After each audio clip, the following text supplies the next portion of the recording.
கடன் வாங்கி நீங்க என்னென்ன அவமானங்கள சந்திச்சீங்க? சொல்லுங்க. எனக்கு முன்னாடி எங்க அப்பா கடன் வாங்கியிருந்தாரு. கடத்த வாங்கி கொஞ்ச நாள்லயே பார்த்தா உடம்பு சரியில்லாம படுத்துட்டாரு. ஹாஸ்பிட்டலுக்கு கூட்டின்னு போறதுக்கு நான் கடன் வாங்கினேன் அதுக்கப்புறம். ஒரு 5 வருஷம் காப்பாத்தி கொண்டு வந்தேன். ஆனா அதுக்கப்புறம் அந்த கொரோனாக்கு முன்னாடி அந்த ஃபர்ஸ்ட்டு கொரோனா அப்ப இறந்துட்டாரு. இறந்ததுக்கு அப்புறம் பார்த்தீங்கன்னா, அந்த கொரோனா டைம்லயே பாண்டு பேப்பர் எடுத்துன்னு வந்து எங்க அப்பா சாவு எடுக்க முடியாம எங்க அப்பாவான கடத்த எடுத்துன்னு வச்சு நிக்கிறாங்க.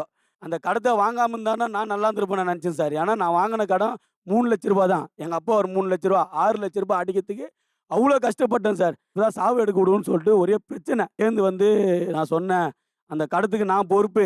நான் கட்டுறேன்னு" சொன்னேன் சார்.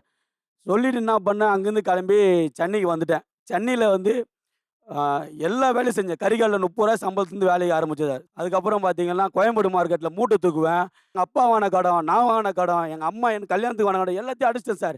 எனக்கு 2 குழந்தைகள் சார். இப்ப எதுக்கு நான் வந்து பேச வந்திருக்கேன்னா, என் புள்ளைக்கு வந்து இதே நிலைமையில நான் விட்டு போகக்கூடாது அப்படின்னு சொல்லிட்டு நான் என்ன பண்றேன்னா, கடனே வாங்காம வாங்கணும்னு சொல்லிட்டு முடிவு பண்ணேன் சார். ஏன்னா எங்க அப்பா சாவல் தானே எங்க அப்பா செத்து போனதுக்கு அப்புறம் தான் அத கத்துக்கினேன் நானு. ஃபோன் வாங்கணும்னா 6 மாசம் இல்ல 1 வருஷத்துக்கு முன்னாடி அதோட விலைய கேட்பேன் சார்.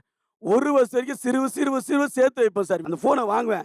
நான் நெனச்சா அப்ப இஎம்ஐ போட்டு வாங்கிக்கலாம். அதாவது நீங்க சொல்ல வர்றது என்னன்னா, அந்த காசு முழுமையா வந்ததுக்கு அப்புறம் தான் ஒரு பொருள வாங்கி குடுப்பேங்கிறது சொல்றீங்க. அதுக்காக ஒரு கடன் வாங்க வேணாம்னு சொல்ல வர்றீங்க.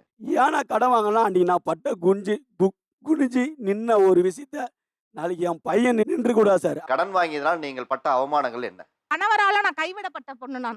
8 வருஷமா நான் தனியா இருக்கிறேன். ஆக்சுவலா நான் வட்டி கடன் வாங்கியிருந்தேன். 7த் அன்னைக்கெல்லாம் நைட்டு வீட்டுக்கு கூட அந்த சம்பளத்துல என் பசங்களுக்கு நான் ஒண்ணும் வாங்கிட்டு போமாட்டேன். அந்த ரூ. 17,000 அமௌண்ட்ட அப்படியே அவருக்கு நான் சென்ட் பண்ணுவேன். ஆனா 4 மந்த் டிலே ஆச்சு. என்ன என்ன தெரியுமா கேட்டாரு? பர்சனலா நீ வரியான்னு கேட்டாரு. என்ன தெரியுங்களா? அப்படியே எனக்கெல்லாம் ஜென்மம் செத்து போயிடுச்சு. 2 நாள் என் ஃபோன நான் ஸ்விட்ச் ஆஃப் பண்ணி வச்சுட்டு இருந்தேன் தெரியுங்களா? ம். "நீ என்ன ஷிஃப்ட்டுக்கு போற நீனு?" அப்படிலாம் என்ன கேட்டாங்க. ஆனா, நான் வாங்குனது என்னவோ 16,000 தான். ஆனா, இப்ப என்னோட அமௌண்ட்ட பார்த்தீங்கன்னா, ரூ. 1,28,000 போட்டு வச்சிருக்காரு என் கணக்குக்கு தெரியுங்களா?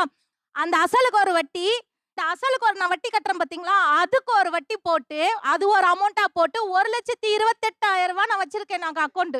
நான் ஒரு பொண்ணு வச்சிருக்கேன். எனக்கு சேஃப்டி நான் நைட் ஷிஃப்ட் வேலைக்கு போறேன். நான் காலையில 3:30க்கு கிளம்புனேன்னா, நான் ஈவினிங் நைட்டு வீட்டுக்கு வர 12:45 ஆகும் நான் வரதுக்கு. நான் மொத்தம் 2 வேலை பார்க்குறேன் நான்.